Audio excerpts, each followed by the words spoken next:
नेपाल में करोड़ों रुपए का चूना लगाने के बाद पंकज अग्रवाल फरार। झापा के बिरतामोड़ नगर पालिका के वार्ड नंबर 5 स्थित बोलबम पेट्रोल पंप के पास व्यवसाय करने वाला पंकज अग्रवाल लोगों का करोड़ों रुपए लेकर फरार हो गया है। पांचथर के हेलीहांग ग्रामीण नगर पालिका के जोर पोखरी बाजार में व्यवसाय करने वाले पीड़ित लोकेंद्र सुब्बा ने बताया कि अग्रवाल लंबे समय से पंकज भंडार के नाम पर चावल बाजार का संचालन कर रहे थे और झापा, इलाम, पांचथर, तापलेजुंग आदि जगहों पर माल भेजते थे, जिनका सामान बेचकर अब तक बहुत लोगों को धोखा दिया है। उनमें इलाम के देवमाई नगर पालिका 1 के निवासी गोविंद लामीछाने और नेत्रा लामीछाने हैं। पंकज अग्रवाल द्वारा संचालित बिरतामोड़ में गोदाम के मालिक बहादुर तामंग, प्रकाश बोहरा, कुमार श्रेष्ठ, लोकेंद्र बोहरा, रंजिता लिंबू शामिल हैं। बिरतामोड़ के निवासी पांचथर के कुमायक ग्रामीण नगर पालिका के भीम विक्रम, संभामफे इलाम के फकधुम ग्रामीण नगर पालिका के युद्ध बहादुर बोहरा, टुन्ना बहादुर निरौला, गणेश बहादुर, राम बहादुर बोहरा, हेलीहांग ग्रामीण नगर पालिका 3 के मेघराज कटवाल, महेश गोपेटार, खेम न्यूपाने, यांगवारक ग्रामीण नगर पालिका के थारपू निवासी और अन्य लोगों के कई अन्य लोगों से प्रति व्यक्ति 2 लाख से 40 लाख और लगभग 70 मिलियन नेपाली रुपए लेने के बाद गायब हो गए हैं।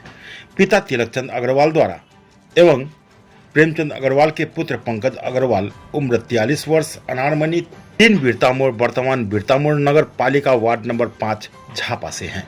उनका नागरिकता 0401 69 10 953 के आधार पर पंकज भंडार द्वारा विभिन्न बैंकों में खाते एवं जमा राशि संचालित करने की भी पुष्टि हुई है। पीड़ितों की शिकायत है कि पश्चिम बंगाल के रायगंज में ज्यादातर व्यापारियों, चावल मिल मालिकों और अन्य लोगों को मकान बेचकर पैसे दिलाने का लालच दिया था। वे 1 जून से संपर्क से बाहर है, किसी से बिना दस्तावेज के नगद चेक के रूप में पैसे लिए थे और कुछ से इलायची और चावल की कीमतों में कटौती कर रहे थे। कर्मचारी दिलीप उप्रेती ने बताया कि उनकी दुकान में काम करने वाले कर्मचारी पीछे रह गए और दुकान में सामान भी नहीं है।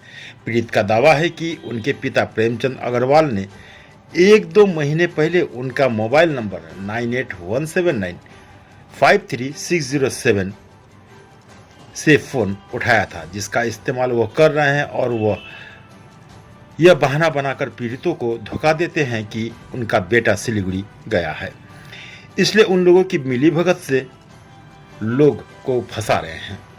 उन्होंने अपने द्वारा की गई फेसबुक आईडी को भी निष्क्रिय कर दिया है। घर मालकिन लिंबू की बहू रंजिता लिंबू, जो अपने पिता प्रेमचंद अग्रवाल, मां विद्या देवी अग्रवाल और पत्नी रंजिता मंडल अग्रवाल के साथ उसी घर में रहते थे, 2062 साल से उसी घर में रह रही थी। नेपाली 2062 साल से उसी घर में रह रही थी। उन्होंने एक फ्लैट किराए पर लिया था, जो गजरमुखी टोल में देवी बहादुर लिंबू का घर बिरतामोड़ में कनकई रोड के पास देवी मावी की पूर्व की ओर है। फिलहाल उनकी दुकान बंद है और जिस घर में वो रहते हैं वहां परिवार का कोई सदस्य मौजूद नहीं है, इसलिए वो संबंधित एजेंसी और मीडिया से धोखाधड़ी और फरार होने की संदिग्ध पीड़ितों की तलाश करने की अपील कर रहे हैं, जिनमें पीड़ितों द्वारा लिखित शिकायत की गई है। उनके खिलाफ झापा के बिरतामोड़ स्थित क्षेत्रीय पुलिस कार्यालय अनारमनी बिरतामोड़ में धोखाधड़ी संबंधी एक लिखित शिकायत दर्ज कराई गई है। फिलहाल पुलिस को किसी तरह का कोई सुराग नहीं मिल पाया है। इधर पीड़ित द्वारा कार्रवाई की गुहार लगा रहे हैं। मेरो नाम गोविंद लामिछाने, म इलाम जिल्ला देवमाई नगरपालिका वडा नम्बर 1 समेतमा बस्दै आएको छु। मैले विगत 2056-57 सालदेखि पंकज भण्डारसँग अथवा पंकजसँग काम गर्दै व्यापार व्यवसाय गर्दै आएँ। योभन्दा पहिला पनि पंकज अग्रवाललाई मैले अलैँची दिने अनि अलैँची 1 वर्षसम्म राखेर भावना काटिराखेर कहिले भाव काटेर पनि 10-20 लाख, 5-10 लाख, 20-30 लाख कति पैसा हुन्छ बढी त्यो पनि उसले चलाउँथ्यो। बीचबीचमा उसले ब्याज कहिले दिन्थ्यो, कहिले सापट्टि नै फिर्ता गर्थ्यो। यस्तै गर्दै गर्दै विगत लामो समयदेखि काम गर्दै आयो।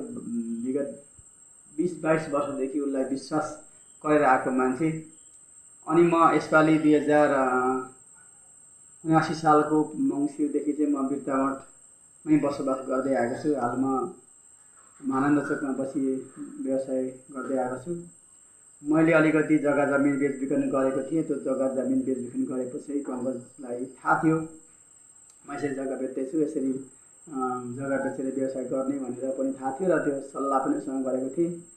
त्यही थाहा पाएर होला उसले मलाई चाहिँ अलिकति पैसा माग्यो र मैले फागुन 17 गते उसलाई मैले 15 लाख रुपियाँ पैसा दिएँ।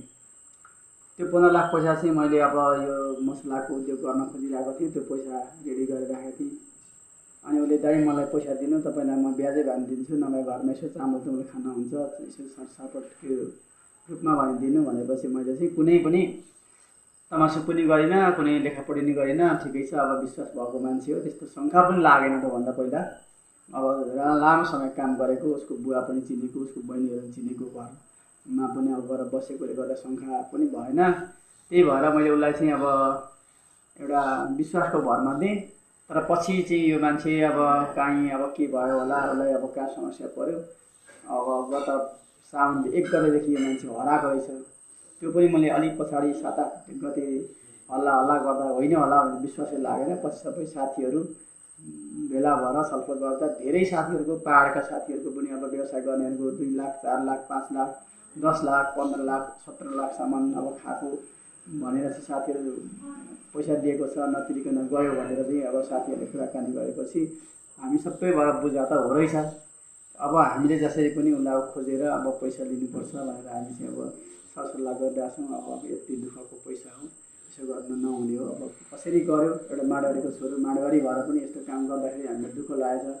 भोलिपर्सि अब पहाडे र माडवारी बिचमा चाहिँ ठुल्ठुलो व्यवसायहरू छन्, व्यापार पनि छन्, विश्वास पनि छ, अबको दिनमा कसरी जाने भन्ने पनि छ र जसरी भए पनि उसले दिनुपर्छ भन्ने हामी चाहिँ सकेको छ। मेरो पनि त्यही कुरा हो।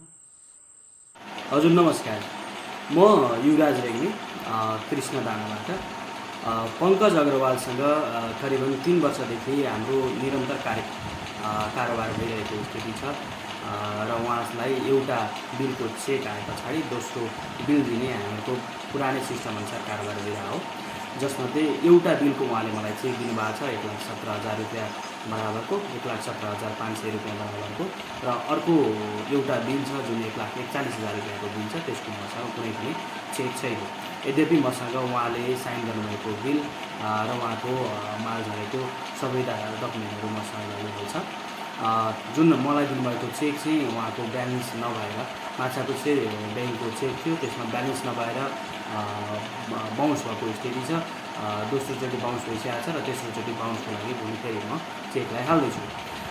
उहाँले अहिले सम्पर्कभन्दा बाहिर हुनुहुन्छ। म ताकेताको लागि अघिल्लो बुधबार जाँदाखेरि उहाँको पसलमा स्टाफ हाम्रो भुटेलजी हुनुहुन्थ्यो र उहाँसँग एकछिन कुराकानी गरेँ। उहाँहरू आउने भन्ने किसिमको कुरा सुनेको थिएँ, तर यति दिनसम्म पनि नआइसके पछाडि अब भोलि म बाउन्स गराएर त्यस पछाडि प्रक्रिया यता विराटनगरबाट पनि केही सुरु गर्नुपर्छ कि भन्ने स्थितिमा पुगेका छौँ। उहाँले चाहिँ मेरो करिबन 2.5 लाख रुपियाँको आसपासको पैसा अहिले तिर्नुभएको छैन। यसलाई पनि ठगीको रूपमा बुझ्नुपर्छ।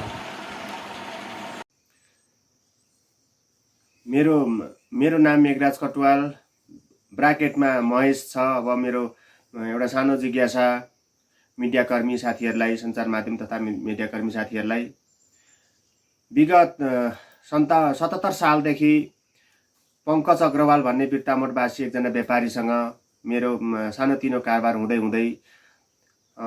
2080 असारभन्दा अगाडिसम्म राम्रै खालको कारोबार गरेर बसिराखेका थियौँ। अब गर्दा गर्दै साथीले सानोतिनो कारोबार गर्दा गर्दै सामान लिने दिने, उसले पनि चामलहरू के खाद्यान्न सामानहरू के दिने गर्थ्यो, उहाँबाट ल्याएर म गाउँमा बेच्ने गर्थेँ। त्यसै क्रममा अहिले अन्तिममा आएर अलैँची लगेर उसको गोदाममा राखेको थियो। त्यो अलैँची बेच्यो। बेच्नु भन्ने उसले भन्यो, अलैँची बेच्नुहुन्न भनेर सोध्यो।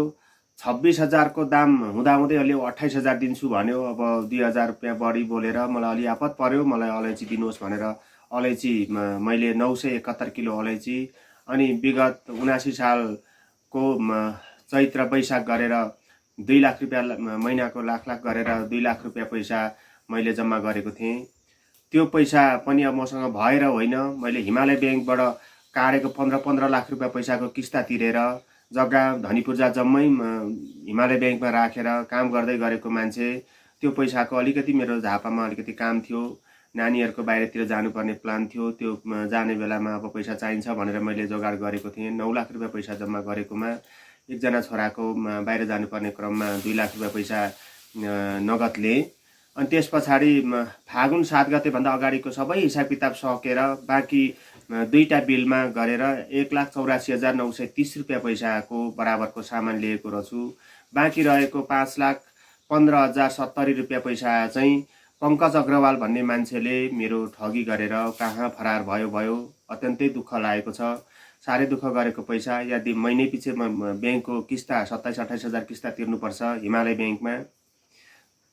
अब नेटबाट हेर्नु भए पनि हुन्छ, विश्वास नलागे। यति ठुलो कर्जा तिरेर 4 आना 8 आना गरेर बचाएको पैसा स्वत खाएर कता फरार भएको छ। अब साह्रै ठुलो पीडा भइरहेको छ। अब सञ्चार माध्यम मिडियाकर्मी सरहरूले अलिकति हेल्प गरिदिनुहुन्छ होला र यो मेरो भिडियोलाई सेयर गरिदिनुहुन्छ होला भन्ने आशा राखेको छु। साह्रै नै दुःखको दिन आएको छ। अब हामी लगायत अरू धेरै साथीहरूको पनि त्यसो गरेको रहेछ, बिगारेको रहेछ। अस्ति एउटा पूर्वाञ्चल खबरमा पनि हाम्रो युद्धबहादुर बोराज्यूले एउटा समाचार बजाउनु भएको थियो। त्यो समाचारमा पनि सही कुरा नै आएको छ।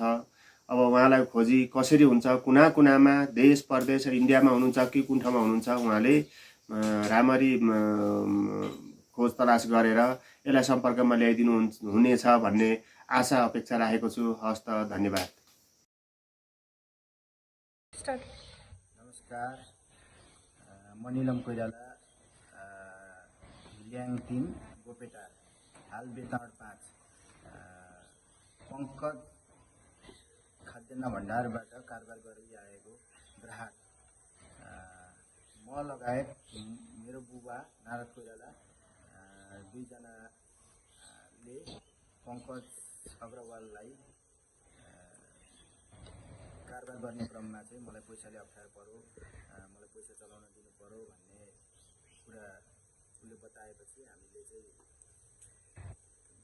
ब्याजको रूपमा 7,55,000 रुपियाँ पैसा दिएको थियौँ। त्यो पैसा लामो समयसम्म पनि उसले 2-3 महिनासम्म अल्लार्ने काम गरेपछि हामीले एकदम कडाइका साथ माग्दा पनि उसले नदिएको र हाल पङ्कज र पङ्कजका बुवा प्रेमचन्द्र अग्रवाल चाहिँ भागेर इन्डियाको हरिद्वार भन्ने ठाउँमा बसेको भन्ने बुझिएकोले हामी पीडितहरू चाहिँ यी मान्छेहरूलाई चाहिँ छिटोभन्दा छिटो पक्रेर चाहिँ यहाँ उपस्थित गराई हाम्रो पैसा असुल गरिदिनु हुनको लागि चाहिँ पहल गर्दछौँ। र यो एउटा केसले चाहिँ माडवाडी समुदाय र नेपाली समुदाय बिचको चाहिँ अविश्वास बढेको र कोहीले कसैलाई विश्वास गर्ने ठाउँ नभएको कारण यो चाँडोभन्दा चाँडो चाहिँ त्यसलाई दोषीलाई पक्रेर ल्याएर चाहिँ यो पैसा असुल गरियो भन्ने मात्र यो सबै कुराहरूमा कुनै अप्ठ्यारो नहुने भएकोले उसलाई पक्राएर हाम्रो पैसा असुल गरी पाऊँ भन्ने यहाँहरू समक्ष कुरा राख्दछु। Bureau report, Bengal news India.